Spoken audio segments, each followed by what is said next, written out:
J'ai retrouvé la raison au prix de terribles souffrances.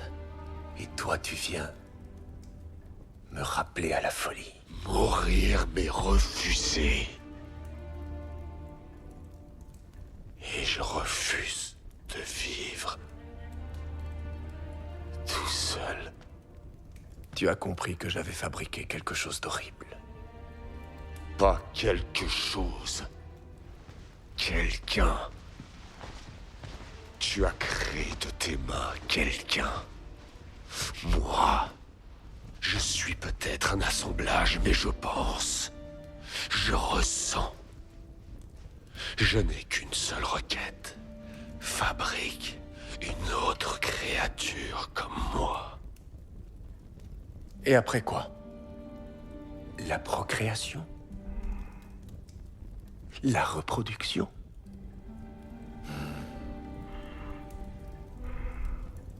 Un foyer, une tombe?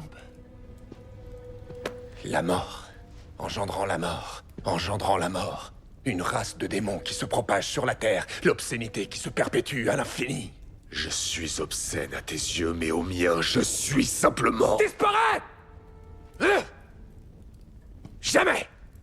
Jamais plus je ne fabriquerai quelque chose d'aussi démoniaque et difforme. Ainsi, encore une fois, seul ton désir compte, Victor.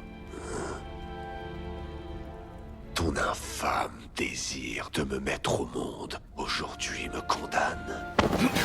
Le miracle n'est pas que je sache parler. Le miracle serait que tu saches écouter. But now we come to a period that I call the battle for identity. Lies my grandma told me. Yeah, superstitious devices. Lies my grandma told me. What? Urban mythological rules. Bubble mice, yeah. Salut les kids et bienvenue dans En attendant Godard, saison 18, épisode 11. Cette semaine, émission revisite, retour et fatigue. Aujourd'hui encore, on aime bien les monstres. Des trucs étranges, oranges et qui dérangent. Les morts vivants, les squelettes, les fantômes. Des trucs mal faits comme à la foire du trône. Des trucs bizarres, tu sais pas où quelle est la tête. Des bêtes sanguinolentes, molles comme une omelette. Des machins qui se traînent, mi-chenilles, mi-humains. Des trucs pas câlins, qui ont toujours super faim. Enfin bref, comme disait Peter, il est 19h et comme disait Peter, c'est l'heure. Voilà. Et oui, vous êtes bien. Ça marche pas dans l'autre sens. Non. Et oui, vous êtes bien dans En attendant Godard, l'émission de cinéma qui est la mieux que les autres. Et donc vous l'aurez peut-être compris via cette citation d'une chanson de Stupéflip. Ouais, ça fait bien de me dire, ouais, j'étais sur du club des losers, moi, tu vois. Bah, Donc, pas mal, c'est l'esprit. Donc nous parlerons de monstres ce soir à l'occasion de la sortie il y a une dizaine de jours sur Netflix du nouveau film de Guillermo del Toro.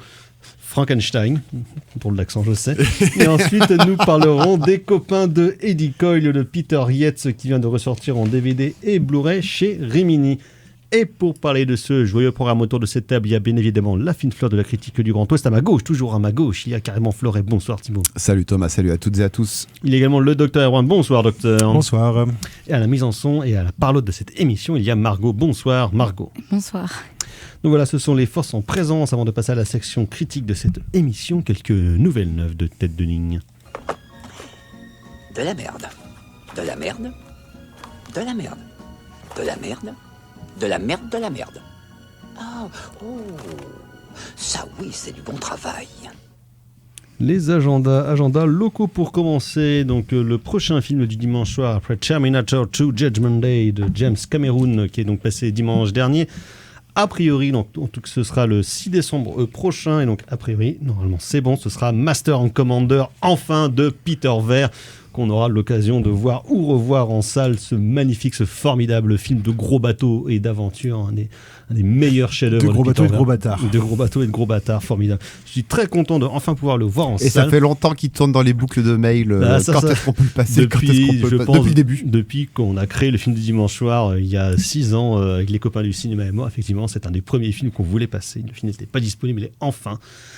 il existe, donc on va pouvoir le revoir. Moi, je suis très content parce que quand il est sorti à l'époque, en 2003, fin 2003, dans les salles, moi j'habitais dans mon patelin tout au fond du Morbihan. J'étais trop heureux d'aller le voir avec des gros bateaux et Russell Crowe. Et là, qu'est-ce qui se passe? Le truc qui arrive jamais en Bretagne, 50 cm de neige. La ville paralysée, plus rien ne fonctionne. Et voilà, donc échec. Mais bon, saloperie de réchauffement climatique. Saloperie de réchauffement climatique. Mais bon, heureusement que quelques semaines avant, j'avais pu voir les clés de bagnole en salle quand même, parce que sinon... Ce n'était que partie remise. Exactement, c'est ça. Mais donc, bref, ça va être trop bien. Sinon, la semaine prochaine à Cinémaniacs, donc le 25, sur le campus de Rennes au Diapason, ça sera un film de 2019 de Kenji Iwasawa, Ongaku. Je ne sais absolument pas ce que c'est, docteur. Ça me dit vaguement quelque chose, mais... Vous n'allez pas vous avancer plus que ça. Non, là, j'avoue que je ne vais pas me permettre. Demain, au Tambour, c'est une séance en partenariat avec le festival... Je crois que c'est un film foufou, ce film japonais. Ouais, je crois que c'est un film un peu zarbi. Mais je dis peut-être des bêtises. Probablement. Vous ne vous engagez pas. C'est pour ça que je me permets de le dire, d'ailleurs. En disant qu'un film japonais est un peu foufou et zarbi. C'est avec le risque de dire des bêtises. Donc, demain, au Tambour, en partenariat avec le festival transversal, soirée L'Appel de la Forêt, avec à 18h15 la harpe du Birmanie de Konishikawa. Ça, vous connaissez, docteur? Oui. Mais pourquoi c'est pas l'appel de Birmanie? C'est l'appel de la forêt, donc. Oui, d'autant qu'à... Je sais pas pourquoi je me sens en mode calembour ce soir. Eh ben écoutez, juste après, à 20h45, vous pourrez aller voir ou revoir Tropical Maladie de Happy Chapong, verras c'est ta cool, ou comme dirait Thibaut, Happy Chaping Pong, tu verras c'est cool.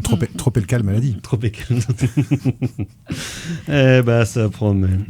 Sinon, ce week-end, enfin à partir de demain jusqu'à la fin de la semaine au TNB, c'est un focus Vima la Ponce avec 4 de ses films qui seront présentés en sa présence à l'occasion de son dernier spectacle Honda Romance, où je me suis bien fait baiser parce que très vite il n'y avait plus de place. Donc voilà, si vous avez des places à refourguer pour aller voir Vimala en scène sur son nouveau spectacle, dites-moi. Voilà, parce que tous les vieux du TNB sont précipités parce qu'ils prennent n'importe quel spectacle sans même savoir ce qu'ils vont voir. Salaud de théâtreux. Pour une fois, je voulais aller au théâtre, ça m'est pas arrivé depuis 10 ans, 15 ans, thème. Ah oui, on doit être en plein mettre en scène là, c'est temps-ci, non? On n'est pas en plein mettre en scène. Je n'ai aucune idée de quoi tu parles. C'est pas le festival de théâtre du TNB, ça existe toujours ça en fait? Le TNB, oui, ça existe toujours. Oui, non, le TNB, mais mettre en scène. Alors par contre, sur l'actualité du théâtre, je dois bien avouer que ce soit actualité locale, nationale ou internationale. Ouais, je suis une buse aussi, je confesse. L'actualité du théâtre depuis à peu près 500 ans, je suis un peu dépassé, je ne vais pas vous le cacher. Ouais, donc toi t'es encore resté aux pièces avec Francis Perrin, quoi. Oui. D'accord. J'ai vu Et Jacques Balutin, quand j'aime beaucoup Jacques Balutin. Je sais bien. Henri Guibert, Darry Cole, la vraie tradition française. Pierre Doris, oui. C'était le bon temps, mon ami. Ciel, mon mari. Voilà, les portes qui claquent, les amants dans le placard. Le boulevard, quoi. Voilà, les quiproquos. C'est ça. Bref, sortie nationale demain, sinon le nouveau film de Edgar Wright, Running Man, donc le remake de Running Man, le film de Paul Michael Glaser, lui-même plagiat du Prix du Danger. Oui, fausse adaptation de Stephen King, qui est en fait un plagiat du Prix du Danger. Donc voilà, Running Man avec Glenn Powell, nous en reparlerons peut-être la semaine prochaine, si vous voulez le voir, docteur. Éventuellement. J'avoue que je suis pas plus emballé que ça, parce que je m'en fous un peu. Oui, bon. Alors moi aussi, hein, mais je me dis, ça peut faire une petite détente sympathique. Oui, il y aura peut-être même des trucs à en dire. J'espère qu'il en fait un truc un peu fun, quoi. Oui, moi aussi. C'est un peu... Autrement, film pas fun, hein, vraisemblablement, c'est le nouveau Dominique Moll, dossier 137, donc sur les enquêtes de l'IGPN suite aux violences policières, je mets ça entre guillemets parce qu'apparemment ça n'existe pas. Parce que sinon, il y en a qui vont porter plainte contre toi, sinon. Exactement, donc voilà, les soi-disant so-called violences policières ou bavures, comme on disait avant. Donc un film qui dure 5 minutes. C'est ça. Parce qu'en fait, il trouve rien, il clôt le dossier, au revoir. Ça n'existe pas, voilà. Je suis désolé, générique. Désolé. C'est avec Sandrine, non, c'est avec Sandrine. Non, avec Léa Drucker. Avec Léa Drucker, voilà. Donc Léa Drucker, au bout de 5 minutes, ah bah non, mais il n'y a pas d'affaire. Voilà, c'est bâché. Il n'y a pas d'affaire. Et après, c'est 1h25 de générique. Voilà, exactement. On ira voir quand même. Oui, exactement, on ira voir. Effectivement, ils nous en reparleront peut-être aussi la semaine prochaine. Dans un tout autre genre, il y a Jean Valjean de Éric Besnard avec Grégory Gadebois, qui est un genre de... c'est pas une adaptation stricto sensu des Misérables, ça adapte un épisode des Misérables su au début quand il sort du bagne et il va chez Monseigneur Madeleine. Ouais, qui pique les chandeliers et tout ça. Avec Bernard Campan qui joue Monseigneur Madeleine. Et je vous rappelle qu'il y a l'année prochaine une autre adaptation des Misérables par Fred Cavaillé avec Vincent Lindon. Ça va être un Valjean avec des fêlures, mon gars. J'ai fait ce que j'ai pu. Mais c'est pas des fêlures de bâtard, là, ça va être des grosses fêlures pour De dire bonhomme, que ouais. c'est bien triste. On attend le caméo du Stade Rennais dans Les Misérables. Exactement. Comment c'est il va ça. nous pondre ça? Bon. Sinon, Bernard Campan dans le film, Oui. Mais du coup, ça fait penser aux Miséroïdes. Oui, mais moi aussi. Oh, hein. c'est chaud, Alors, c'est chaud. surtout qu'en plus, Le miscasting. vu la conviction Aïe, qu'il aïe, met aïe. dans la bande-annonce avec sa perruque. Aïe, ça va pas ça. Mollo, hein. Après les 3 Dracula de l'année dernière, on va avoir les 4 misérables. Alors, si tu veux, se met en tournage 2 biopics sur Robert Badinter, dont un avec Guillaume Canet. Qui joue Balater? Oui, Oh, mais évidemment. non, mais non. Évidemment, il joue pas la guillotine. C'est- En performance capture. Non, mais il pourrait jouer un vilain facho pour peine de mort. Bah non, tu enfin, vois. Guillaume Canet peut pas faire ça. C'est Ah, un gentil. genre quoi. Michel Poniatowski, tu vois. ou Jean Le Jean Le Canuet. Canuet, je veux dire Jean Le Canuet, Alain Perfit. Avec, à Caen. Un Tu biopic d'Alain- sais que ça existe. Moi, j'ai découvert que ça existait, le Giscard Plotation. Non, mais c'était plus genre. Non, mais j'ai la nuit du découvert- risque. Non, mais j'ai découvert ça sur Ça, tu lui Internet. repères, C'est un truc.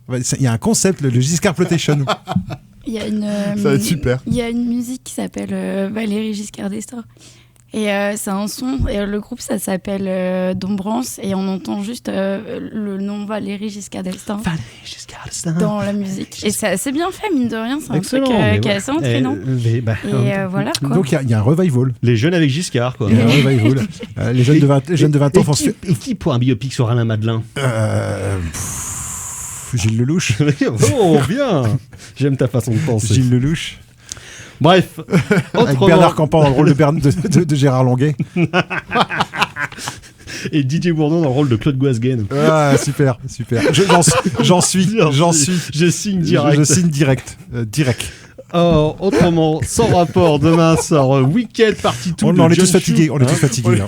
Donc la suite de Wicked, qui est le préquel ou suite du Magicien d'Oz, qui était sorti en décembre l'année Wicked. dernière. Wicked. Oui, Wicked. Pas Weekend. Wicked. Non. Weekend. Wicked à Zudicote.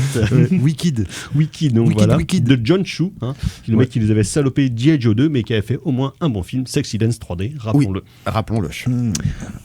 Tout autre genre, il y a un premier film de Alice Douard qui s'appelle Des preuves d'amour sur un couple de jeunes femmes qui attendent un enfant.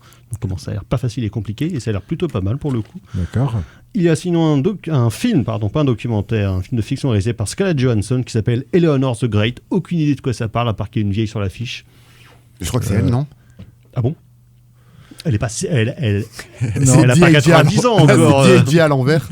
Eleanor the Great, ça doit être un biopic de quelqu'un, ça, non? Je crois pas en plus. Non. Si, Eleanor Roosevelt.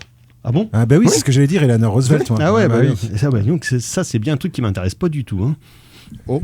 Déjà sur Franklin Delano, ça m'intéresserait pas des Une masses. sacrée bonne femme. À la on va te le limite, dire. sur Teddy Roosevelt, ça m'intéresserait plus. Hein. Ouais, mais c'est pas celle de Roosevelt, c'est pas celle de ce Roosevelt là. Non, c'est celle celle de FD, de Franklin Delano Oui, Roosevelt. qui m'intéresse moi aussi. Voilà. Même si j'ai bien John Voight quand il le joue. Mais bon. Qui est connue pour être, qui était connue pour être une femme à poigne. Voilà, c'est le moins qu'on puisse dire. Autrement, il y a le nouveau documentaire. Alors pas du tout, je raconte vraiment que des Ah ouais, d'accord. Donc en fait, on raconte des c'est ça. on raconte des bidons aux gens en fait. Par rapport au casting. Donc voilà. Et c'est Scarlett Johansson qui jouait Eleanor Roosevelt qui a Pas du 90 tout. ans, mais pas du tout. Pas du tout, c'est June Squibb. Voilà, merci d'avoir fact-checké. Autrement, il y a le nouveau Putain, qu'est-ce qu'on documentaire raconte de la de John merde. Franco Rossi, Pompei Sotto, Ah. le nouveau lait. Donc ça m'intrigue beaucoup parce que c'était un très bon documentariste, John Franco Rossi, donc sur Oui. l'histoire de Pompéi à travers le temps, les archives, C'est pas, les ruines. c'est pas le fils de Francesco Rossi? Je ne crois pas. Non, il n'y aurait aucun lien avec les deux. Non, aucun Bon, lien. puisque là, on est à raconter n'importe Oui, quoi. parce que là, on est à n'importe quoi. Autrement, sinon, en salle, il y aura plusieurs ressorties de films de Werner Herzog et de Francis Ford Coppola. Il y a notamment une programmation qui sera partagée entre le TNB et l'Arvor pour repasser des films de Coppola. Un coup de cœur, Apocalypse Now, Art of Darkness, Tucker, je crois, ce genre de choses. Donc voilà, je vous fais ça va démarrer dans tout pas longtemps. Cotton Club, ça serait pas mal. Oui, mais je ne crois pas qu'il soit dans cette salve-là. Bref, nous allons passer à la section critique de cette émission et nous, on aime bien faire des amis, faire des monstres pour nos amis.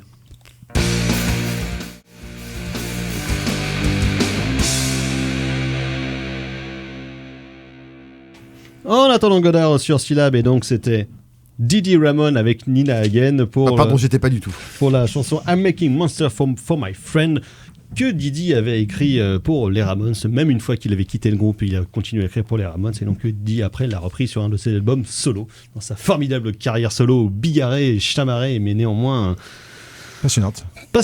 Alors, sa carrière de hip-hop, j'irai pas jusque-là, mais après, il y a des albums. Il a fait 2 albums de hip-hop sous le nom de D.D. King. On va s'arrêter là, si ça te dérange pas.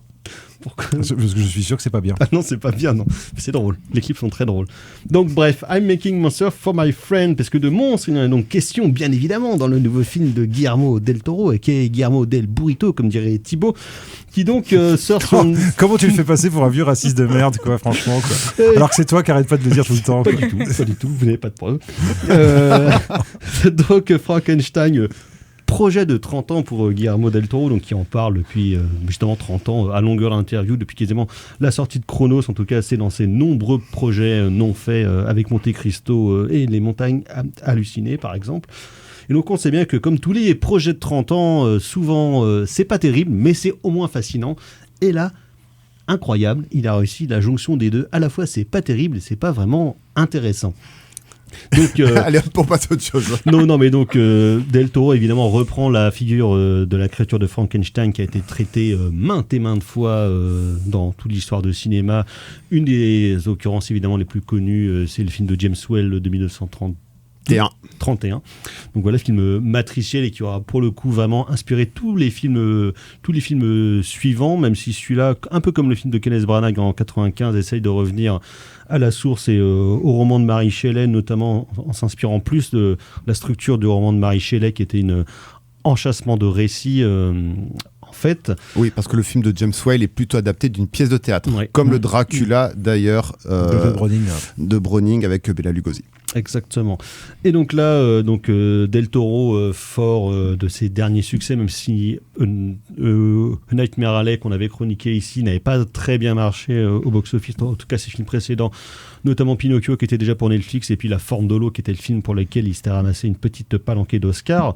Donc il a pu enfin, grâce aux largesses financières de Netflix, faire enfin son gros projet, va comme beaucoup basé sur les designs de Bernie Wrightstone, grand dessinateur de comics et illustrateur américain, et avec l'aide de Guy Davis, qui est un de ses designers depuis plusieurs années, qui est quelqu'un d'extrêmement talentueux pour essayer de mettre en place sa vision avec ses collaborateurs réguliers, notamment le chef opérateur Dan Lawson, qui était déjà son chef-op sur Blade 2 par exemple, mais aussi donc Alexandre Desplat qui avait signé la musique de La Forme de l'eau, si je dis pas de bêtises.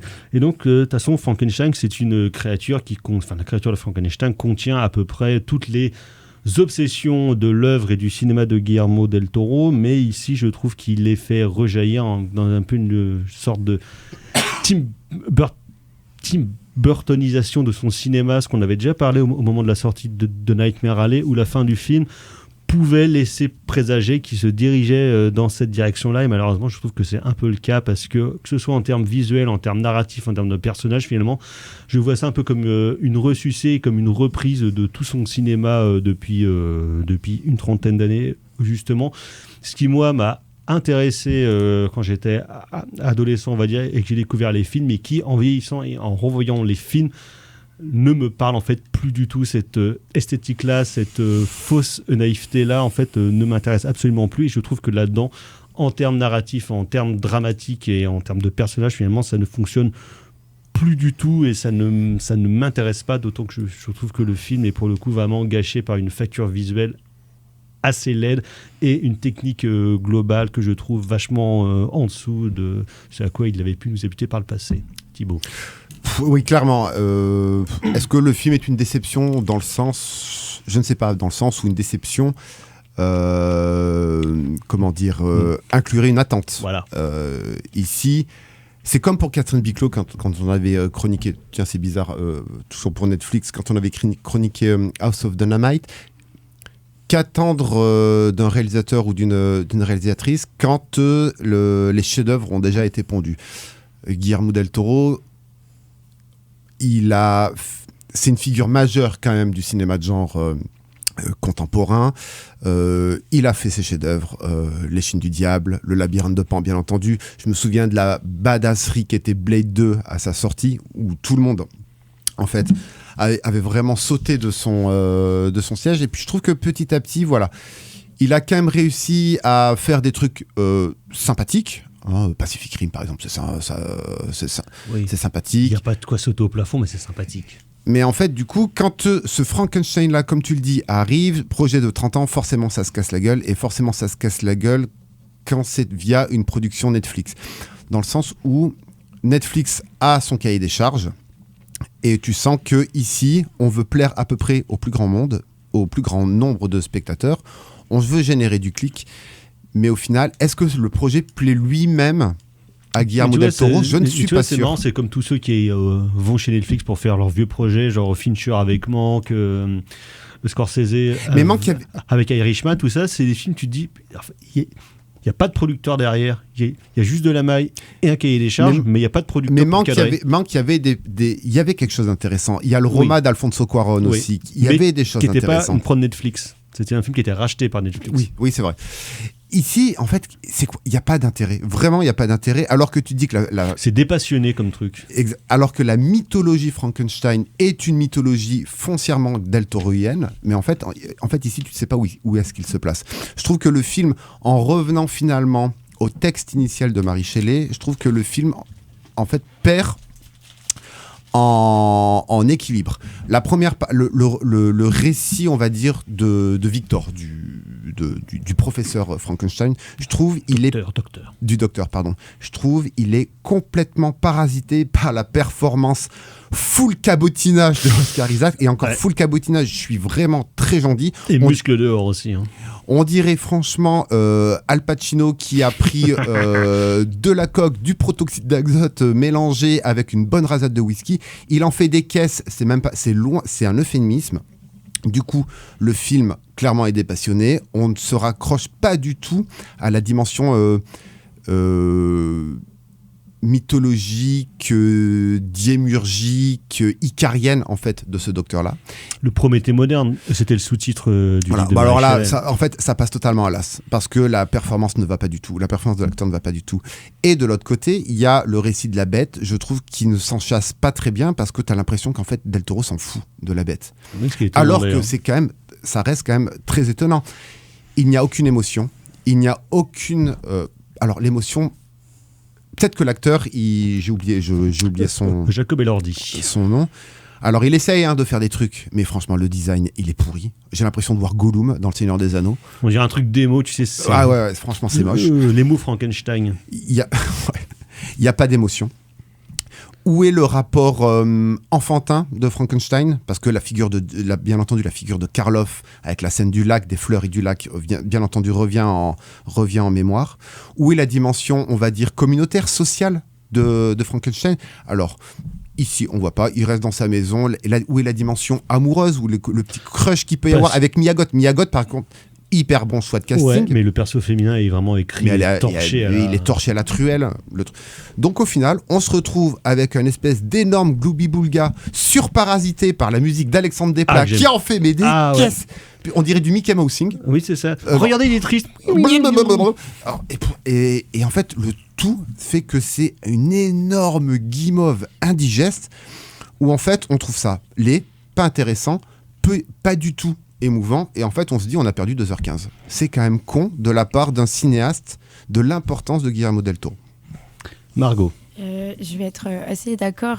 Globalement, je trouve que c'est un film qui est, vraiment entre deux chaises. C'est-à-dire qu'il y a vraiment des scènes qui sont longues pour rien, et on se dit mais pourquoi? Et à l'inverse, il y a des scènes qui mériteraient d'être rallongées, qui mériteraient d'être approfondies.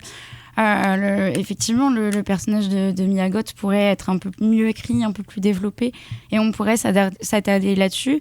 Moi, j'ai été un peu plus touchée quand même par la deuxième partie avec la créature, mais j'ai trouvé ça tellement dommage que ça arrive à la fin et qu'il y ait eu tout le reste avant qui soit vraiment très décevant. Enfin, j'ai trouvé en tout cas personnellement. Et je trouve que c'est un film qui est trop déséquilibré, il y a trop d'effets spéciaux, il y a beaucoup de trop de manière générale. Je l'ai trouvé assez pompeux. Puis des effets spéciaux foirés, hein, parce que la scène avec les loups et compagnie, c'est quand même... Ah oui. Et qui servent pas à grand-chose. Et l'argument de je prends de la lumière artificielle parce que je veux maîtriser ma lumière, il y a plein de réalisateurs qui prennent de la lumière pas artificielle, qui font des très beaux trucs et qui vraiment réussissent à à convaincre le public et à emporter tout le monde, là, je vois pas l'intérêt. Surtout que ça se voit. Moi, en tout cas, je l'ai vu et ça m'a gênée. Et il y a eu beaucoup de choses comme ça où, à la fois, on a l'impression qu'il va aller dans les petits détails et en même temps, il va négliger des choses. Je comprends pas, par exemple, mais après, c'est moi qui chipote, mais pourquoi on met des acteurs qui sont censés être français avec un accent anglais ? Ça, c'est typique des productions américaines. Non, là, il y a une explication qui est toute simple. C'est une explication culturelle. C'est que la langue française, c'est la langue qu'on parle chez les aristocrates. C'est la langue internationale à l'époque. Oui. Donc en fait, ça a une explication en fait. Oui, d'accord. C'est pas juste. Non, c'est pas juste pour faire le kéké. C'est que c'est la langue. C'est la langue qu'on parle. C'est la langue internationale. Voilà. C'est pas l'anglais. À l'époque, l'anglais, c'est pas la langue internationale, c'est le français. Oui, c'est vrai. Mais ça fait un peu bizarre et en fait. Ça fait toujours un effet. On se dit mais. Joue maman. Qu'est-ce qui se passe ? Et oui, il y a vraiment aussi certains mouvements de caméra qui sont très étranges. On sait pas pourquoi ils sont là. Enfin. Je suis d'accord sur ce côté hyper opératique qui est assez constant dans son cinéma, mais qui souvent, je trouve, devient de plus en plus de l'esbrouf. C'est ça. Et puis, je l'ai trouvé très cliché, on va dire. Moi, là où j'ai pas d'émotion, c'est parce qu'en fait, il y a énormément de scènes et de conclusions auxquelles on s'attend, en fait. C'est assez frustrant de regarder un film et de savoir à peu près comment ça va se terminer. Après, à la limite, si on devait relever des points positifs, j'ai trouvé que les costumes étaient plutôt beaux. Et le production design. Et les décors aussi, mais après, ça va pas plus loin que ça, j'ai trouvé, honnêtement. La parole est à la défense, docteur. Ouais, parce que moi je suis pas trop d'accord en fait. Moi je suis pas trop d'accord. Je suis pas trop. Tout à l'heure tu fulmines. Ben non, parce qu'en fait moi je trouve que vous enterrez le film, je veux dire de manière, je trouve un petit peu expéditive. Et si le film est certes inégal et à certains moments raté, moi j'ai trouvé j'ai trouvé plein de trucs intéressants dans ce film-là en fait. Déjà, moi j'ai trouvé que justement ce côté too much, en fait moi ça me dérange absolument pas. Et notamment ça me dérange d'autant moins que moi je suis assez fan de la version de Kenneth Branagh. Parce que pour moi, Frankenstein, en fait, Frankenstein, c'est pas la version de James Whale qui effectivement est une version théâtrale. C'est écrit en 1818, c'est du pur récit romantique, et le récit romantique, c'est too much de toute façon. Voilà. Donc, avoir une approche too much de Frankenstein, moi, je vois absolument pas où est le problème, personnellement. Si effectivement, moi, je regrette que ça soit une production Netflix et que j'aurais préféré que ça soit une production de studio américain diffusée au cinéma avec aussi moins de numérique et plus d'effets pratiques. Et j'aurais bien aimé finalement que ce soit un film qui soit réalisé en 2005 plutôt qu'en 2025. Ou alors des effets visuels qui soient mieux terminés. Alors, il y a des scènes qui sont ratées. Par contre, moi, je trouve qu'en termes de décor, moi, je trouve que tout le début dans le château familial, moi, je trouve qu'il y a des super décors, avec des grands tableaux, avec des machins. Moi, ça m'a beaucoup plu. Où il reprend en fait un peu ce qu'il faisait dans Crimson Peak. Ouais, exactement. Tout ce côté Crimson Peak, moi, ça m'a beaucoup plu. Moi, j'ai trouvé que justement, moi, j'ai pas du tout détesté les acteurs, en fait. Moi, j'ai trouvé que justement, le fait que Oscar Isaac, il en fasse des caisses, que Christophe Waltz, il en fasse des caisses, moi, j'ai trouvé ça très bien. Christophe Waltz en fait toujours des caisses. Moi, j'ai trouvé ça très bien. Et moi, j'ai beaucoup aimé Oscar Isaac. Moi, j'ai trouvé que justement, il fait un personnage de connard absolu, de mec qui se prend pour Dieu, de mec qui est complètement bouffé par son hubris. Et ça rend justement, autant il n'y a pas beaucoup d'émotions dans la première partie, parce que tu sens bien que Guillermo del Toro n'aime pas beaucoup ce personnage de Victor Frankenstein, à qui il essaye vaguement de trouver des excuses, mais ces excuses, en fait, on sent bien qu'au bout d'un moment, ça devient un prétexte de la part du personnage pour faire n'importe quoi. Et la question de la relation avec son père, etc., oui, de la relation avec son mère. Tu trouves pas ça un peu maladroit, pour ne pas dire un peu lourdeau parfois dans l'écriture, notamment quand il y a une scène de confrontation qu'on a entendue en pré-générique avec la créature dans le dernier tiers du film, on va dire, où là, pour le coup, il met vraiment en dialogue, en fait, les choses que tu as vues et que tu as compris avant. C'est-à-dire que ça alourdit un peu le propos au fur et à mesure du film, où tu te dis... je sais pas, moi ça m'a pas frappé plus que ça, et surtout moi j'ai trouvé que la deuxième partie, et notamment moi j'ai pas du tout trouvé que la prestation de l'acteur qui joue la créature était mauvaise.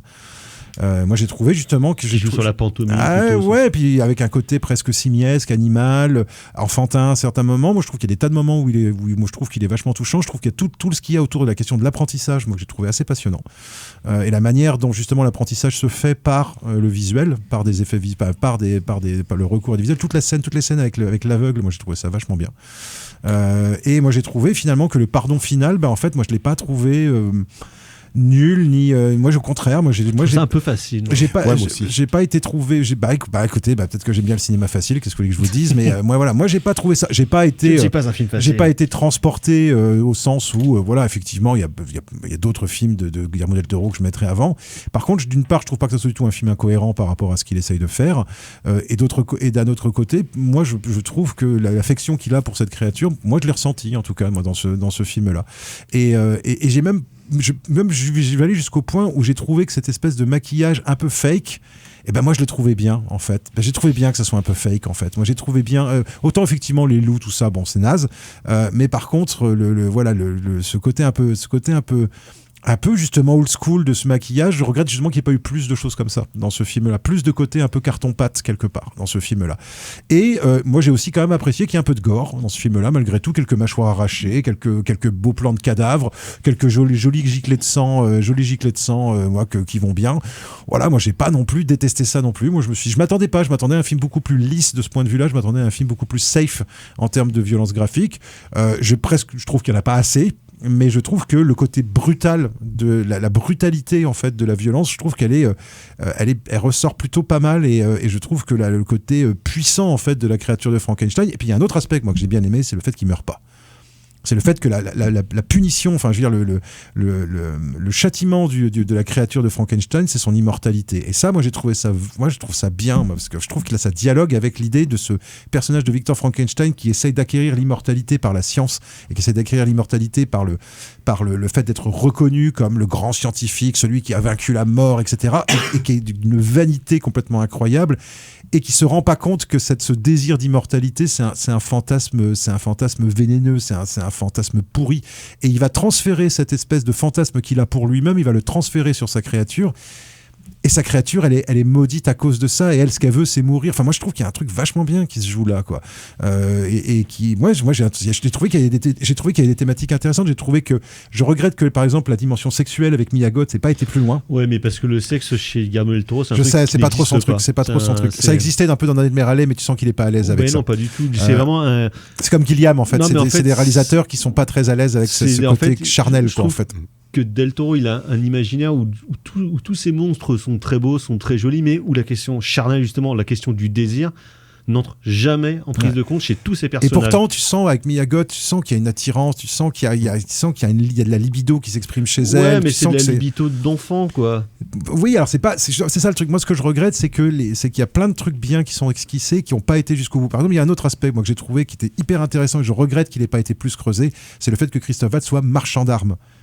Et moi, je me suis demandé à un moment, je me dis, tiens, est-ce qu'il va pas dans une direction où il va financer le projet de Victor Frankenstein pour faire un soldat, parce qu'en fait, il y a cet arrière-plan de la guerre, il y a cet arrière-plan, il y a avec le cynisme de Frankenstein qui se retrouve dans des charniers, qui dit, vous chopez que les mecs que j'ai notés, parce que voilà, et qui se déshumanise au fur et à mesure du film, alors que la créature, elle, s'humanise et même assez rapidement dans le film.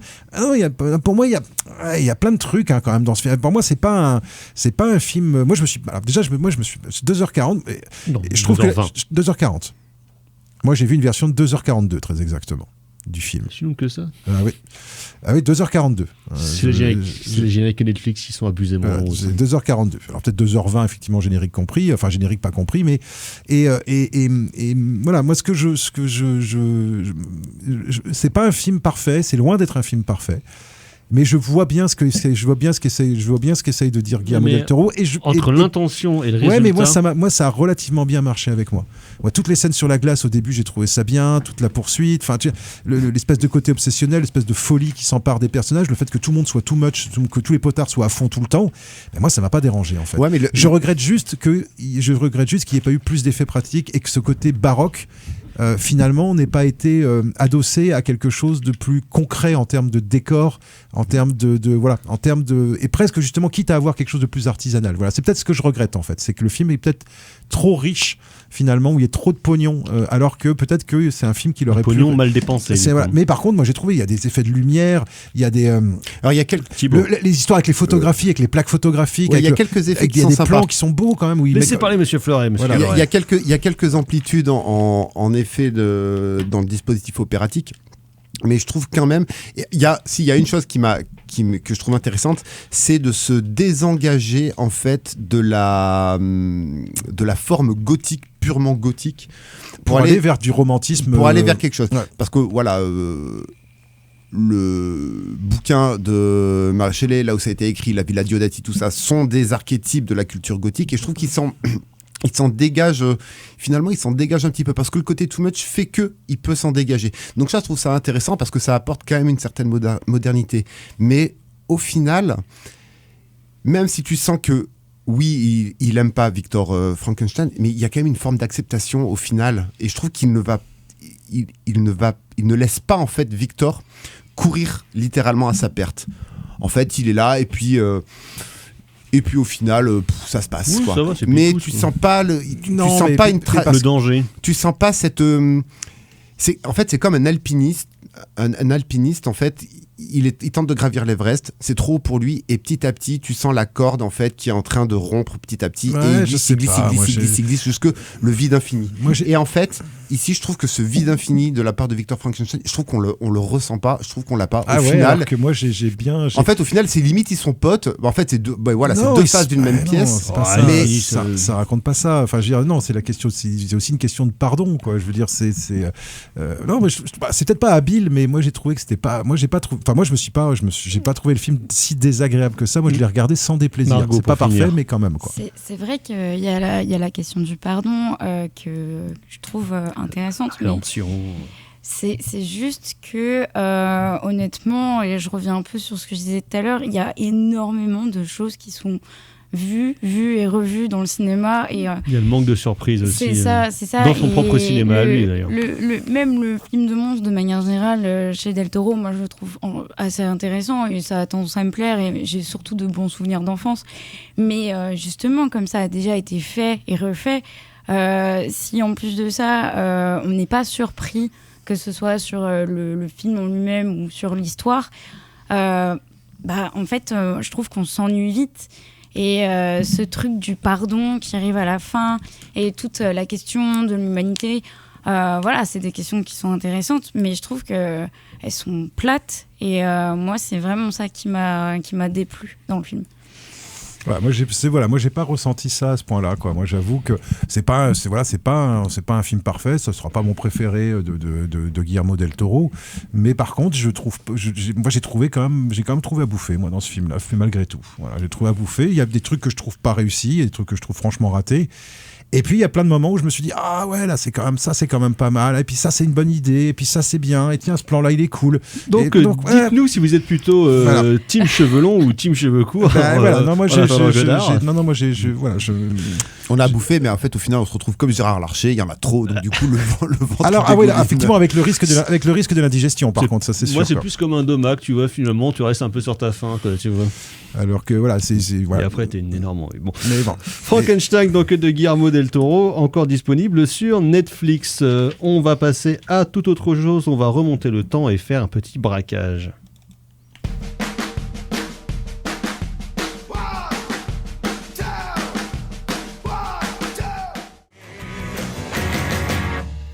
En attendant Godard sur Syllab, et donc c'était Jesse Dayton avec Bank Robber, une reprise donc de la chanson des Clash. Et de braqueurs de banque, il en est question dans Les copains de Eddie Coyle, The Friends of Eddie Coyle, le film de Peter Yates de 1973, qui vient de ressortir en DVD et Blu-ray chez Rimini. Donc Peter Yates, on le connaît évidemment comme le metteur en scène de Bullitt, de film d'action séminal avec Steve McQueen, et il réalise ce film-là 2 ou 3 ans après, si je ne m'abuse, qui justement prend un peu le chemin inverse de Bullitt, parce que dans Bullitt évidemment on était avec le King of Cool, avec Steve McQueen, donc film d'action léché, emmené par une star au top de son charisme, un film cool, on peut le dire, emmené par la musique cool de Lalo Schifrin.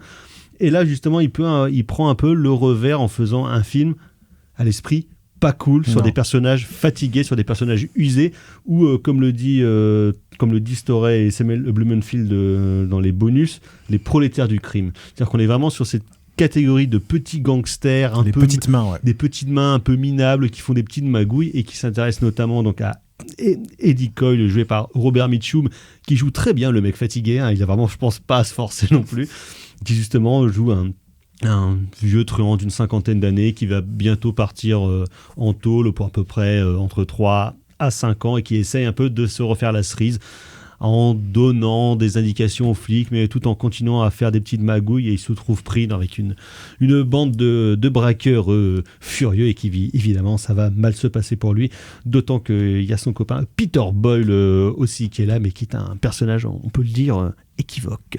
Docteur, ce petit polar 70s et le derrière les fagots. C'est un film assez surprenant. Tu l'avais déjà vu ou pas Je l'ai vu il y a quelques temps. Là, j'avoue que je l'ai vu il y a 2 mois là. Donc voilà, je vais être moins frais que vous pour en parler. Mais moi, je sais que l'effet que ça m'a fait en fait ce film-là, c'est que j'ai été assez surpris en fait, moi, par la structure en fait narrative du film, puisqu'effectivement le film porte très bien son nom, dans la mesure où c'est une sorte de film choral en fait, où Robert Mitchum n'est pas du tout le rôle principal. Moi, je m'attendais à un film avec Robert Mitchum qui joue un peu les durs, tu vois, le genre Robert Mitchum vieillissant qui joue un peu les durs, qui met des un peu comme John Wayne, John Wayne dans Brannigan, enfin voilà, qui met des tartines, et c'est pas trop ça en fait. Robert Mitchum est vraiment un personnage secondaire dans le film. Il est le personnage autour duquel gravitent les autres, mais c'est pas vraiment le rôle principal. Il n'y a pas vraiment de figure centrale. Non, il n'y a pas de figure centrale, et c'est presque un film à sketch. C'est presque un film à sketch, c'est presque une ambiance de film à sketch où on passerait d'un personnage à l'autre avec justement ces petits truands qui vont permettre de monter une espèce de galerie de personnages de soutiers du crime, des petits mecs qui font avancer le business, mais qui sont pas ni des gens particulièrement intelligents, ni des gens particulièrement doués dans ce qu'ils font, ni d'ailleurs des gens particulièrement cruels, mais qui sont des espèces effectivement de prolétaires du crime. Ouais, en fait c'est de la criminalité presque mesquine, enfin avec des persos un peu mesquins parce qu'ils ont des besoins un peu et avec une espèce de démythification complète justement de l'idée de l'honneur des truands et tout ça, parce que là c'est un monde où personne n'a d'honneur. S'il faut parler aux flics, si on doit balancer aux flics, on balance aux flics. Si ça permet de protéger son cul, on fera d'un truc à un autre, on balancera les potes, on n'hésitera pas. La morale est une notion. Il n'y a pas de morale, parce qu'en fait c'est aussi l'Amérique des années 70, donc c'est chacun pour sa tronche. Et c'est une Amérique qui est déjà une Amérique qui est en voie de décomposition, c'est-à-dire où les comme valeurs... disait Werner Herzog, chacun pour soi et Dieu contre tous. Exactement, et où les valeurs justement, les espèces de valeurs du rêve américain, du rêve américain, c'est presque une espèce de contre-parrain finalement. C'est-à-dire que là où le Parrain est un film opératique mais presque mythifiant, là on est dans un film complètement démythifié et qui est assez surprenant. Et Peter Yates, c'est un mec intéressant, parce qu'en fait moi alors j'ai pas vu beaucoup de films de lui, mais j'en ai toute une palanquée d'ailleurs qu'il faut que je regarde, parce qu'il a fait aussi des films jusque dans les années 80 avec des polars qui ont l'air pas mal, avec des trucs qui ont l'air pas mal. Et je sais que juste avant j'avais regardé Les 4 Malfrats avec Robert Redford, qui est aussi un film étonnant, parce que c'est un film où il y a 4 braquages dans le même film. Il y a 4 braquages hyper spectaculaires dans le même film, sur un film de 1h40. Donc du coup c'est extrêmement ça c'est ce qu'on appelle être généreux. Ouais, exactement. Les 4 Malfrats, c'est vachement généreux, et c'est genre vraiment 2 films qui sont tournés, je crois que Eddie Cole s'est tourné genre juste après, donc c'est vraiment 2 films qui sont dans un mouchoir de poche. C'est tourné juste après, effectivement. Ouais. En fait oui, c'est ça, oui. Et c'est très intéressant, parce qu'en fait tu te rends compte que Peter Yates, en fait, il aime bien travailler sur des questions de structure de scénario. En fait, tu sens bien que il est sur des trucs de structure. Et c'est marrant parce que quand nous on pense à Bullitt, donc genre film effectivement super cool qui passe tout seul, mais avant Bullitt, il avait réalisé un film qui s'appelle 4 milliards d'un coup. 3 milliards d'un coup, pardon. Ne sois pas. 3 milliards d'un coup, donc film britannique. Robbery, tout simplement. Film britannique, et qui justement dans son titre. Ah mais oui, j'ai vu ça. Dans son titre extrêmement simple, et là aussi extrêmement explicite, parce que c'est vraiment un braquage de train pendant 1h40, et c'est ça, c'est vraiment melvillien en diable, et on sent bien que il a envie de travailler le film policier. Pour lui, en tout cas dans cette période-là, le film policier pour lui, c'est des questions de comment je peux expérimenter autour du code du film de gangster ou du film policier, et comment je peux travailler sur des codes scénaristiques, des codes narratifs, des codes de caractérisation des personnages. Donc ça fait des films finalement assez conceptuels. Du coup, ça donne un film un peu froid, un peu distancié. Il n'y a pas de grands moments spectaculaires. Mais il y a des moments chaleureux. Il y a des moments chaleureux, mais il n'y a pas de moments de bravoure. C'est pas Bullitt, quoi. Non, disons que Bullitt, c'est vraiment la fin du printemps, alors que là, c'est le début de l'automne. Exactement. Et moi, je trouve que c'est un film qui peut être un peu déceptif quand on le voit la première fois, mais qui est pas du tout inintéressant sur le plan structurel, quoi, véritablement, et qui est moi je trouve assez conceptuel, et ça me donne envie d'en voir plus, quoi, du Peter Yates, parce que c'est assez intelligent. Comme ça, tu pourras regarder Krull, son film d'Heroic Fantasy de 84. Ouais, exactement. C'est peut-être pas sur celui-là que je vais me jeter en premier, mais voilà. Mais il y en a d'autres à regarder. Florey. Oui, moi pareil que vous, moi j'ai beaucoup aimé le film. C'est vrai que c'est un film qui est typiquement ancré dans le cinéma américain des années 70. Je vais pas paraphraser ce que vous avez dit, voilà, sur la vieillesse de Robert Mitchum, excellent choix de casting en plus. Robert Mitchum, voilà, tout le monde dans le film, mais parce que Robert Mitchum, voilà, c'est La Nuit du chasseur, c'est un imaginaire en fait, c'est la griffe du passé, par exemple, pour des films noirs un petit peu. Et ici c'est la figure du film noir qui arrive et qui en fait ne sait plus comment joindre les deux bouts, parce que en fait on est là, on braque des banques pour en fait payer ses factures. Et moi j'ai beaucoup aimé le côté terre à terre, ce dont tu parlais, le doc, c'est-à-dire que on prend des notes, mais vraiment on prend des notes, on fait des petits rendez-vous sous des ponts, sur des bancs, dans des restos un peu pourris, dans des espèces de kiosques ou dans une vieille mine, une espèce de self un peu dégueulasse là. Et tous les entretiens qui se passent entre différents personnages, parce que Robert Mitchum en effet n'est pas dans tous ces entretiens en fait au final ne se finissent pas mal, mais ont vocation à mal se terminer, parce que en fait, qu'est-ce qui se passe au final? C'est qu'il y a une espèce d'immense porosité des mondes, comme tu l'as dit. Tout le monde balance tout le monde copine avec tout le monde. Des flics en embuscade partout. Des flics en embuscade partout, mais en fait, on ne sait plus qui est qui, on ne sait plus qui est bon, qui est mauvais. Il y a une anti-mythification, en effet, du crime américain. On n'est pas sur la grande figure mafia.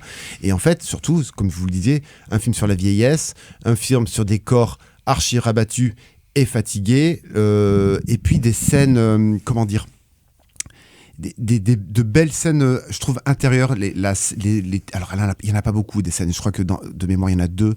Mais les scènes entre Robert Mitchum et sa femme sont très super. Très belles. C'est touchant d'ailleurs. Elles sont très petite madame. Qui est une petite madame. Parce que lui, c'est un petit monsieur. C'est un petit monsieur. Et en fait, tu le sens, en fait, le loupé du rêve américain. En fait, tu le sens que les malfrats, ils sont pas là pour se construire un rêve américain, et dans ce sens-là que ce film-là est l'anti-parrain.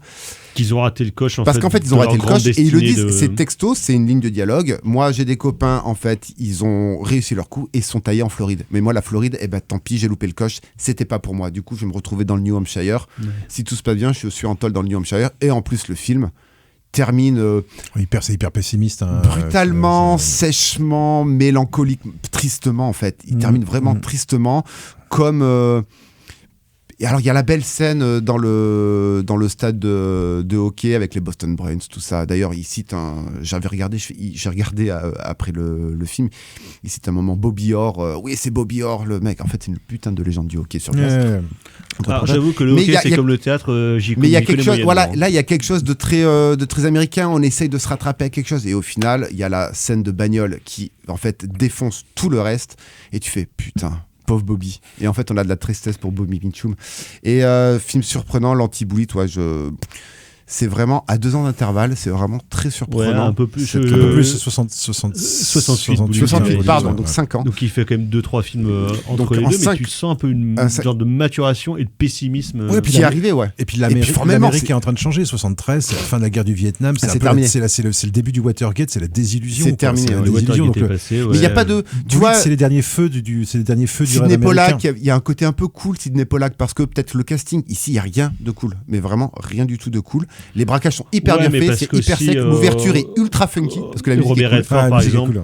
Mais Robert Redford dans les films de Pollack ou dans ses films des années 60-70 de manière générale, charrie aussi un autre imaginaire qui est peut-être plus positif, dire le côté lumineux d'une certaine et dans les quatre malfrats on retrouve complètement ça, qui est un film beaucoup plus léger, beaucoup plus quelque part même presque comique, alors que là c'est vraiment c'est un film neurasthénique quoi. C'est vraiment mais qui par ailleurs moi je trouve vachement intéressant, excellemment bien rythmé, qui est super intéressant, on disait très efficace, mais les deux il y a qui tombe jamais dans le pathos ou dans un excès de violence, alors que le film est quand même violent. Enfin, il y a des trucs de braquage, il est violent, mais l'ouverture est incroyable, la première scène de braquage est incroyable, parce que tu sens le côté un petit peu professionnel, je dis pas qu'on va faire un point Michael Mann, mais presque, ou William Friedkin, mais presque.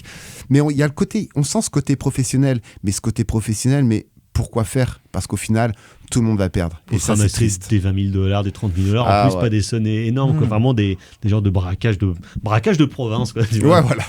On est à Boston, hein, pourtant. Oui. Donc, les copains d'Eddie Cole qui vient de ressortir dans une belle édition en DVD et Blu-ray chez Rimini. On va passer au coup de cœur. C'est nul, nul, nul, nul. Aucun goût. No taste. Goût de chiotte. Alors, les coups de cœur, carrément, Fleuret, vous me surprenez. Et oui, parce qu'on a beaucoup parlé de tristesse dans cette émission. Donc, un film triste, ça va être l'histoire d'Adèle H de François Truffaut avec Isabelle Adjani. Donc, bien entendu, la distance truffaldienne sur les rapports hommes-femmes est très importante dans ce film-là. Mais surtout, j'ai trouvé, via le personnage de Isabelle Adjani, je trouve qu'elle est au top de son charisme et je trouve que ça pourrait faire un très beau double programme avec le Dracula de Werner Herzog. Parce que la figure de... Parce qu'on oublie qu'Adjani, elle a quand même joué dans pas mal de bons films. Deux, trois petits trucs. Et là, il y a quelque chose autour de la folie, mais d'une espèce de beauté folle ou de folle beauté, je ne sais pas trop comment on peut le dire. Il date de quand 75 ou un truc comme ça. 75. Ouais, elle était en pleine bourre, là. Jenny, elle était en pleine bourre. Elle enchaînait. Elle fait le Herzog, elle le fait juste après. Mais voilà, et après, il y aura Possession. Je trouve qu'il y a quelque chose... meurtrier. Ah oui. Super film, elle était Je trouve qu'il y a quelque chose d'ultra cohérent dans la filmographie d'Isabelle Adjani, et pour ça, on a envie de dire merci François. Je le dis pas souvent. Oui. Merci Thibaut. Margot. On va rester dans un film assez triste parce que, à la revoir, ils ont repassé Les Sentiers de la Gloire de Kubrick, que j'ai beaucoup aimé. Je trouve ça toujours intéressant quand on a des points de vue sur l'histoire et l'histoire de la France, mais des points de vue qui sont extérieurs. Et bah là, c'est typiquement ça, où vraiment on voit les soldats français qui se sont fait tuer par l'armée française. Enfin, t'es assez... les mutins fusillés. C'est ça, enfin, une absurdité totale et... Voilà, très, très intéressant. Film interdit en France jusque 77, de toute façon, je crois. L'histoire de France, elle est toujours mieux quand elle est filmée par pas des Français. C'est un des derniers grands films censurés en France par l'armée, justement. Voilà. Ouais. Merci, docteur. Alors, on fait son intellectuel, on a pris un livre. On fait pas son intellectuel. Pour une fois, on a bouquiné un peu. Oui, c'est L'Esprit du rêve de David Lynch et sa biographe qui s'appelle je ne sais plus comment. Voilà. Ouais, j'ai pas ramené mes notes avec moi, je suis désolé. Donc autant toutes mes excuses à elle. Je m'excuse platement, mais c'est une biographie qui est assez c'est à la fois une biographie, une autobiographie, parce qu'en fait c'est à chaque fois avec des chapitres en miroir où en fait elle raconte les choses de manière extérieure avec des faits, avec des dates et des trucs, et en fait lui après revient sur ce qu'elle a écrit pour raconter la manière dont il voit les choses. Voilà. Et donc c'est un peu pyrandélien. Voilà. Et donc du coup c'est super intéressant avec plein de souvenirs, plein de machins, plein d'histoires de tournage, de choses comme ça. Donc donc un film, donc un bouquin, ça se lit tout seul. Voilà, ça se lit tout seul, c'est très bien. Merci docteur. Alors moi ce sera trois choses finalement. Le nouvel album du groupe canadien Homefront qui est sorti hier, qui s'appelle Watch It Die, qui est absolument formidable. Thibaut, je pense que ça te plairait beaucoup. C'est comme si tu allais mocher, mais avec des synthés. C'est de la oi avec des synthés, c'est formidable. C'est en ce moment, je suis dans du black metal. Je suis dans le black metal. C'est un autre style, mais si jamais tu as envie de guincher, écoute Homefront. Le dernier album de Rosalia, Lux, donc je n'ai écouté encore que 2 fois, mais qui me plaît énormément, qui est toujours très chouette, quelle voix formidable. Et sinon, dans un tout autre genre, un genre de proto-film noir de 1930, Herman, réalisé par Trey Garnett. Histoire... Trey Garnett. Tay Garnett, oui, par contre, oui. C'est ça. Trey Parker et Tay Garnett. Exactement, inspiré de la chanson Frankie et Johnny, donc sur une intrigue assez simple, mais qui est déroulée avec une mise en scène qui, en 1930, est quand même assez impressionnante, extrêmement opératique. C'est avec qui? C'est avec James Cagney? Non, avec que des gens pas connus. D'accord. Toute petite prod, mais extrêmement impressionnante en termes techniques, et avec d'une violence et d'une immoralité assez réjouissante. Tay Garnett, ça mériterait d'être découvert. Et une mort de méchant qui fait bien plaisir. Donc voilà. On va s'arrêter là, on se retrouve la semaine prochaine pour parler notamment de bagarre. Merci Margot, la maison de cette émission. Merci messieurs d'avoir participé à cette émission. Prochaine édition. À ciao, bonsoir. Salut. Bonsoir.